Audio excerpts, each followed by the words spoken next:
दोस्तों, आप on order block को ड्रॉ करते हैं। आप फेयर वैल्यू गैप को ड्रॉ भी करते हैं, लेकिन कई बार मार्केट बिना आपके जोन को टच किए बड़ा सा मूव दे देता है। हद है। ऐसी सिचुएशन हमारे साथ सपोर्ट और रेजिस्टेंस में होती थी। जब हम सपोर्ट ड्रॉ करते थे तो मार्केट कई बार इसे टच किए बिना ही ऊपर चला जाता था। ऐसी स्थिति दोबारा ना हो इसलिए आपने ऑन ऑर्डर ब्लॉक और फेयर वैल्यू गैप को ड्रॉ करना सीखा, लेकिन अभी भी इसमें यही प्रॉब्लम आ रही है। तो फिर इसका सॉल्यूशन क्या है? इसका सॉल्यूशन हम इस वीडियो में बताएंगे। आपने सुना होगा अधूरा ज्ञान। किसी शराब से कम नहीं। आपने ऑन ऑर्डर ब्लॉक और फेयर वैल्यू गैप तो सीख लिया, लेकिन अभी भी आपने एसएमएसई का एक बहुत ही इंपॉर्टेंट कॉन्सेप्ट नहीं सीखा, और वह है ऑन ऑर्डर फ्लो। जब आप ऑन ऑर्डर फ्लो को सीख लेंगे तो आप ये नहीं बोलेंगे कि प्राइस मेरे ऑन ऑर्डर ब्लॉक या फिर मेरे एफवीजी को टच किए बिना चला गया। चलिए समझते हैं एसएमएसई का एक नया important topic on order flow को। क्या होता है ये ऑन ऑर्डर फ्लो? दिखने में ऑन ऑर्डर फ्लो बहुत ही सिंपल आपको लगेगा, लेकिन जैसे जैसे हम इस वीडियो में आगे बढ़ेंगे हम ऑन ऑर्डर फ्लो को बहुत ही बारीकी से समझाएंगे। जब अपर ट्रेंड बनता है तो किसी भी अपर ट्रेंड में मार्केट डायरेक्ट ऊपर नहीं जाएगा। मार्केट करेक्शन के साथ साथ ऊपर मूव करेगा। तो अपर ट्रेंड के दौरान ये जो करेक्शन मिलती है उसी को हम ऑर्डर फ्लो कहते हैं। और जब डाउन ट्रेंड में मार्केट मूव करता है तो प्राइस डायरेक्ट नीचे नहीं आ जाएगा। मार्केट करेक्शन के साथ ऊपर मूव करेगा और नीचे आएगा। ठीक इसी तरह डाउन ट्रेंड में जितनी भी आप बाय साइड की करेक्शन दिखते हैं वही हमारा ऑन ऑर्डर फ्लो रहेगा। अब आप कहेंगे कि इसमें नया क्या है? इसको हम ऑन ऑर्डर फ्लो कहें या फिर पुल बैक कहें या फिर करेक्शन कहें, इससे फर्क क्या ही पड़ेगा?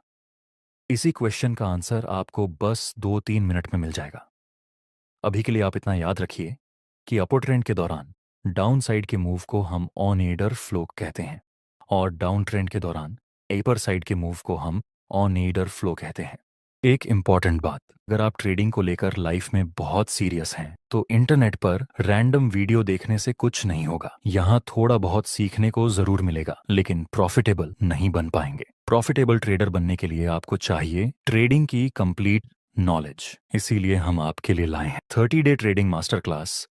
इसमें आपको क्रिप्टो, फॉरेक्स और स्टॉक मार्केट के लिए बेसिक से लेकर एडवांस लेवल तक का complete technical analysis, price action, smart money concept और ऑप्शन ट्रेडिंग सीखने को मिलेगा। इस कोर्स की एक्चुअल प्राइस 4,999 है, लेकिन पहले 50 ट्रेडर्स के लिए न्यू 50 कूपन कोड इस्तेमाल करने पर यह कोर्स आपको सिर्फ 2,999 रुपए में मिलेगा। कोर्स का लिंक डिस्क्रिप्शन में दिया गया है।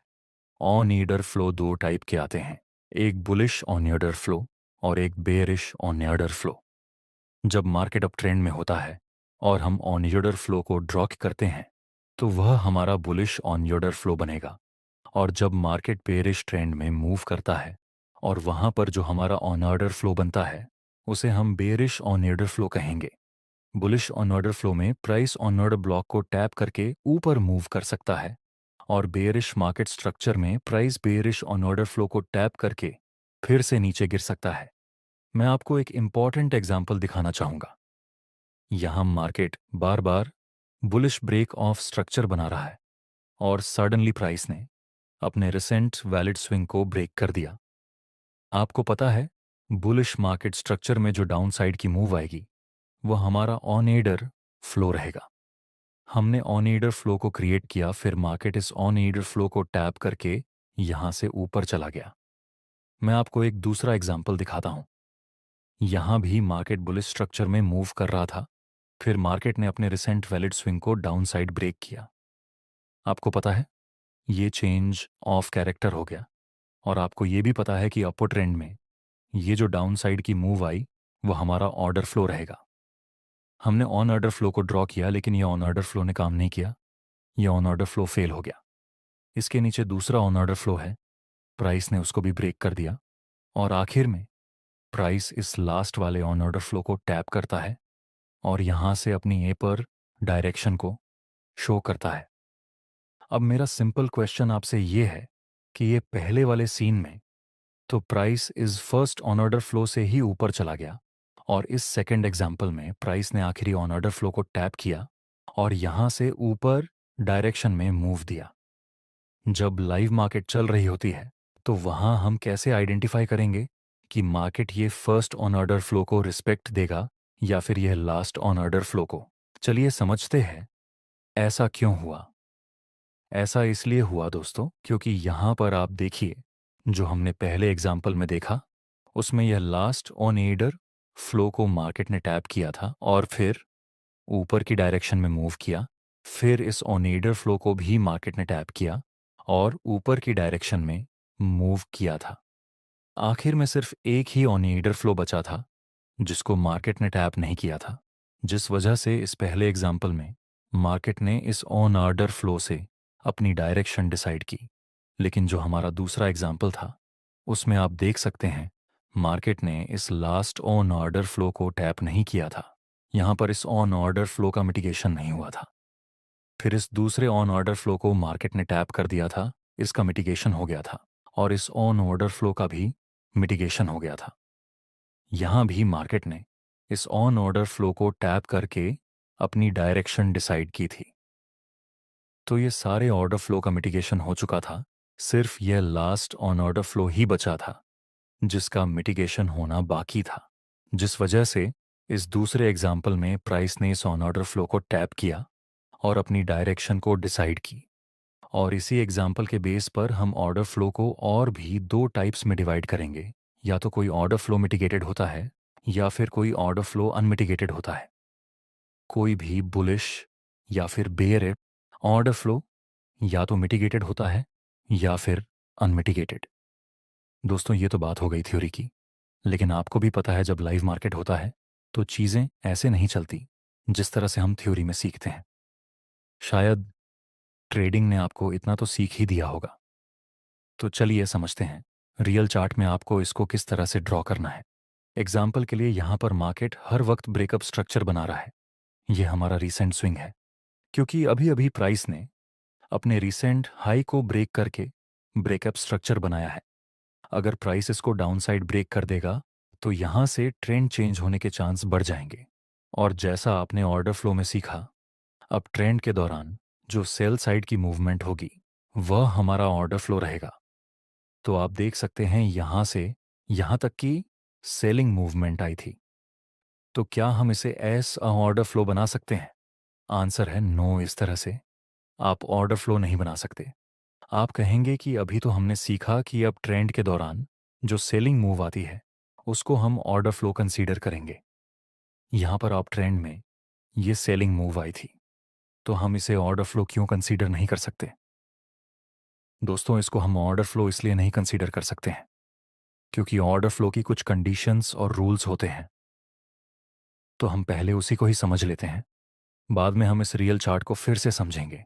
देखिए जब मार्केट अब ट्रेंड में होगा और ब्रेकअप स्ट्रक्चर करेगा तो ब्रेकअप स्ट्रक्चर भी डायरेक्ट नहीं होगा। ये पूरी मूवमेंट भी मार्केट जिगजैग लाइन में ऊपर जाएगा, है ना?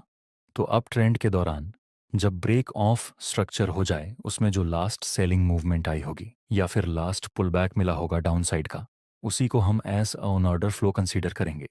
हम ये पूरी मूवमेंट को ऑन ऑर्डर फ्लो कंसीडर नहीं कर रहे हैं, हम कंसीडर कर रहे हैं on order flow breakup structure होने के बाद जो लास्ट मूवमेंट आती है उसी को।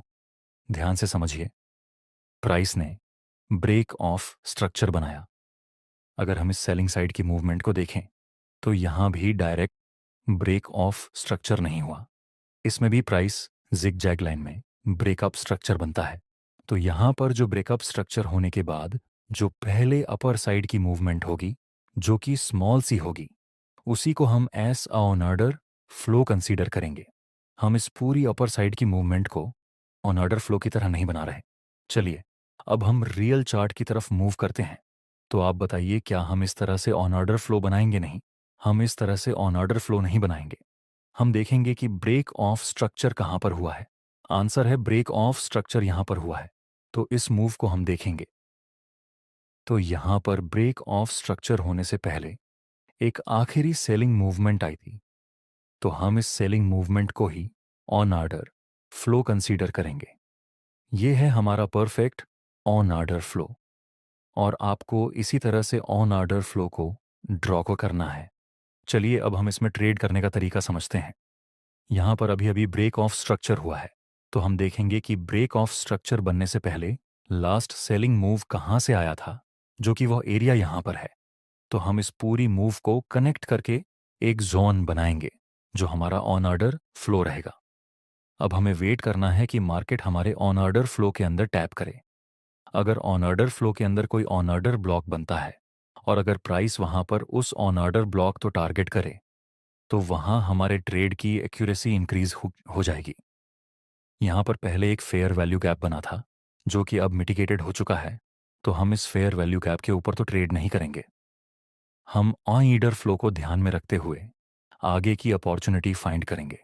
देखिए, जब हमारा ऑन ऑर्डर फ्लो बहुत बड़ा बन जाता है, तब हमें ऑन ऑर्डर फ्लो के 50% एरिया को मार्क कर लेना है। या तो प्राइस इस 50% एरिया से ऊपर जा सकता है, या तो प्राइस इस ऑन ऑर्डर फ्लो के फर्स्ट लेवल से ऊपर जा सकता है, या फिर प्राइस ऑन ऑर्डर फ्लो के आखिरी पॉइंट को टच करके ऊपर जा सकता है। और वहां पर अगर हमें कोई कैंडल मिले या फिर रिजेक्शन कैंडल मिले, तो वहां हम बाय में ट्रेड कर सकते हैं। नेक्स्ट हमारे पास एक बुलिश और कंफर्मेशन कैंडल का सिग्नल मिला, तो अब हम ट्रेड में एंट्री कर सकते हैं। हमारा स्टॉप लॉस इस कैंडल के लो के नीचे रहेगा और टारगेट हम इस हाई तक रख सकते हैं। इसमें ट्रेड करने का एक दूसरा तरीका ये भी है कि जैसे ही प्राइस ऑन ऑर्डर फ्लो को टच करेगा, आप वहीं पर एंट्री कर लो।